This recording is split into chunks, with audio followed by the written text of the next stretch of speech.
नमस्कार. मुलाला परदेशात शिकायला पाठवायचंय, पण त्यासाठी गावाकडची जमीन विकायला लागेल का? हा प्रश्न अनेक कुटुंबांना पुरतो. पण जरा थांबा.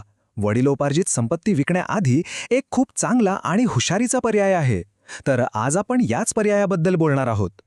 बघा, परदेशात शिकायला जायचं स्वप्न ते खूप मोठं असतं, नाही का? पण तेवढाच मोठा असतो त्याच्या खर्चाचा आकडा. आणि मग प्रश्न उभा राहतो की हा सगळा पैसा आणायचा तरी कुठून?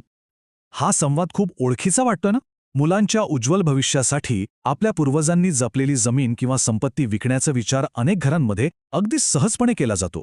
तो एक मोठा भावनिक आणि तितकाच आर्थिक निर्णय असतो. पण थांबा. खरंच विचार करा. हाच सर्वोत्तम मार्ग आहे का? आपल्या मुलांच्या शिक्षणासाठी वडिलोपार्जित संपत्ती विकणं हा एकमेव उपाय आहे? नाही. कारण यापेक्षा एक खूप चांगला, स्मार्ट मार्ग उपलब्ध आहे. हो ना. अनेकदा काय होतं की जमीन, घर किंवा सोनं विकणं हाच शिक्षणाचा खर्च भागवण्याचा सगळ्यात सोपा आणि पारंपरिक मार्ग वाटतो. असं वाटतं की मुलांच्या भविष्यासाठी आपण एक मोठा त्याग करतोय. पण या त्यागाची खरंच गरज आहे का? आणि याच प्रश्नाचं उत्तर आहे एज्युकेशन लोन. आता कर्ज हा शब्द ऐकून लगेच घाबरू नका. याकडे एक ओझं म्हणून बघायचंच नाहीये. हे एक हुशार आर्थिक साधन आहे, एक स्मार्ट फायनान्शियल टूल. हा फक्त एक पर्याय नाही, तर वडिलोपार्जित संपत्ती विकण्यापेक्षा कितीतरी पटीने चांगला निर्णय आहे. ओके, तर आता येऊया सगळ्यात महत्त्वाच्या भागाकडे. एज्युकेशन लोन घ्यावंच का? यामागे एक नाही, दोन नाहीत, तर तब्बल 3 जबरदस्त फायदे आहेत. असे फायदे जे तुमची संपत्ती आणि मुलाचं भविष्य दोन्ही सांभाळतील. चला बघूया हे फायदे नेमके आहेत तरी काय. पहिला आणि सगळ्यात मोठा फायदा, तुमची वडिलोपार्जित संपत्ती म्हणजे जमीन असो किंवा घर, ती 100% सुरक्षित राहते. जरा विचार करा, ह्या मालमत्तेची किंमत भविष्यात कमी होणार आहे का? नाही, ती वाढतच जाणार आहे. आणि हीच तर तुमच्या कुटुंबाची खरी आर्थिक ताकद आहे. ती विकली की ही ताकद कायमची गेली. आता दुसरा फायदा हा थेट तुमच्या पैशांची बचत करतो. आयकर कायद्याचं कलम आहे 80E.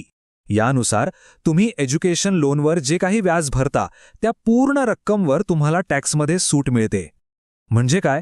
सोप्या भाषेत सांगायचं तर, समजा तुम्ही वर्षाला 1 लाख रुपये व्याज भरताय, तर तेवढी रक्कम तुमच्या टॅक्सेबल इन्कममधून वजा होते.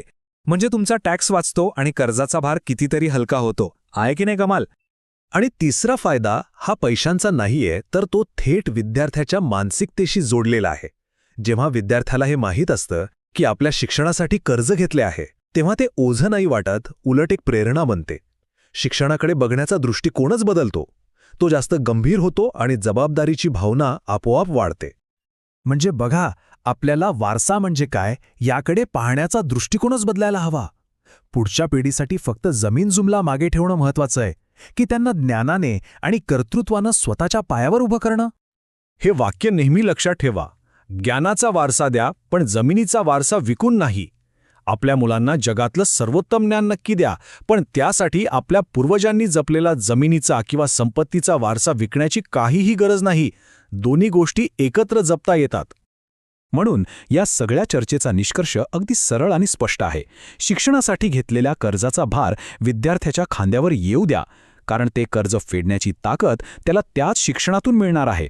तो भार जमिनीवर किंवा तुमच्या वडिलोपार्जित संपत्तीवर नको. खरं तर हा भार नाहीये, ही एक गुंतवणूक आहे, विद्यार्थ्याच्या स्वतःच्या भविष्यातली. नक्की विचार करा.